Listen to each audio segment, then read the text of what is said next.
Jim Edwards here, joined by Jake Shields, post-match at Polaris 6 this evening. Unfortunately, he was defeated in the main event. Jake, just kind of give me your reflections on the match. It obviously didn't go your way. Yeah, obviously it didn't go well for me. You know, I walked in. First off, Craig Jones is a phenomenal guy, and he's a guy who's really explosive the first couple minutes. And, you know, I knew that, so I made a mistake of being a little coming in. I came in trying to pass his guard, and I tried pushing a little too much right in the beginning instead of being a little patient, which was my game plan. I felt a pass, and I tried forcing it, and he came underneath and caught that heel hook. And he's so deadly there. It's once he gets in position, it's tough. You know, I think I may have tapped a little early, but the problem is once he gets it, it can blow your knee out right away. Sure. And for a grappling match, to me, it ain't worth having a blown out knee. So it's you know, he had a phenomenal performance. Nothing to take away.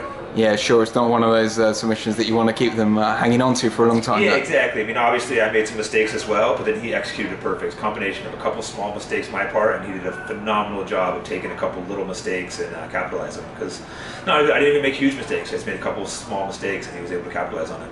He's a big guy. Like, did that play a factor, I guess, in kind of your mentality leading into this one? I don't think it's really the size. I mean, he's a little bigger than me. I usually fight 170, he's 185, but he's a little bigger. But I go with bigger guys all the time. You know, my last Polaris was a 205. I went Abu Dhabi at 220. So I go against bigger guys all the time. So it was phenomenal technique. I mean, obviously the size helps, but it was his technique that did it. One of your friends here, AJ Agazam, is running around creating havoc as normal. Is that a rematch you see down the line? I'm sure he wants it. I mean, yeah, possibly. I mean, AJ, he's definitely not a guy I care for, and a lot of people want to see that match. Everyone's always asked me about it, so I'm sure it'll happen at some point. We definitely, I like most people in the sport. He's a guy that I truly don't care for, and he probably feels mutual the same way.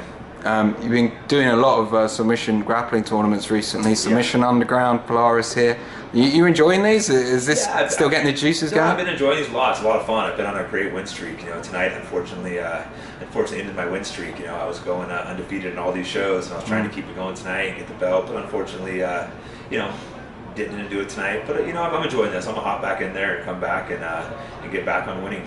Yeah, I mean, what about the MMA career as well? Where's the kind of position you're in now? I'm actually in some talks right now. I'm probably about to work something out again with Pro Fight League. A couple of people contact me, but the World Series of Fighting, they changed to Pro Fight League.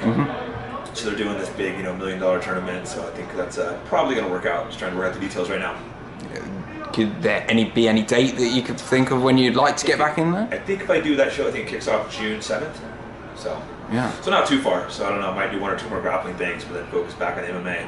Great stuff. And like when you think about the two and balancing them up, I guess, like which is the one that you prefer right now? I mean, grappling is more fun. This is like, you know, low impact, a lot less stress. But MMA has a lot of stress and pressure, but also a lot more money. So. You're good friends with Nate Diaz. I saw he was at one of your submission matches last week, right? Last week, Cadell and Nate cornered me. Yeah, Nate's like a little brother to me. I've known Nate since he was 16. You know, when he first started training, I was at Cesar Gracie's. You know, his brother Nick brought him in, and Admiral Melendez. So they were like our little brothers. How is Nate? Like, we haven't heard from him for a very long time. People say he's gearing up for a return to the UFC. Yeah, like, what do you know about that? Yeah, Nate trains every day. I talk to him a lot. He's training every day. He's in great shape. He wants to fight. He just wants to make sure, you know, he's a huge star. He wants to get paid. So hopefully Dana will realize the fans want to see Nate and pay him. He's not being unreasonable. He just wants some decent money. Yeah. Has he been offered fights? Because Dana White is saying he's offered him 6 fights. And I think like. I don't know the exact business, so I can't say, but it probably comes down to, my guess would probably be the money's not quite right. Because I mean, realistically, we all know Nate's a huge star. Dana will say he's not. Dana's been saying Nate's not a star for years, but he's, you know, probably the second biggest star in the sport right now. Yeah. From your opinion, is he still one of the best? He's absolutely one of the best. You know, and I think if Dana's smart, he'd get him. He'd get him signed. You know, when you walk around Nate in the streets now, he's like a rock star. People just swarming him. You know, you walk down the streets of New York and there's just mobs around. So Dana can pretend like Nate's not big, but he's, you know, a superstar. Let's bring it back to you. You know, but before the end of the year, and I guess at the start of the year, do you kind of set yourself goals of what you want to achieve, or want to do this many grappling fights, want to have this many MMA fights? Just do what comes. You know, I've been in the sport a long time. Yeah. My first professional fight was in 2000, so 18 years pro. So I'm kind of just taking one fight at a time, one jiu-jitsu match at a time. You know, I enjoy competing, and I'll do it as long as I feel like I'm at the top. You know, and I still, you know, I was in a good streak of beating world champs. Unfortunately, tonight wasn't my night, but as long as I can win a lot more than I can lose, I'll keep competing.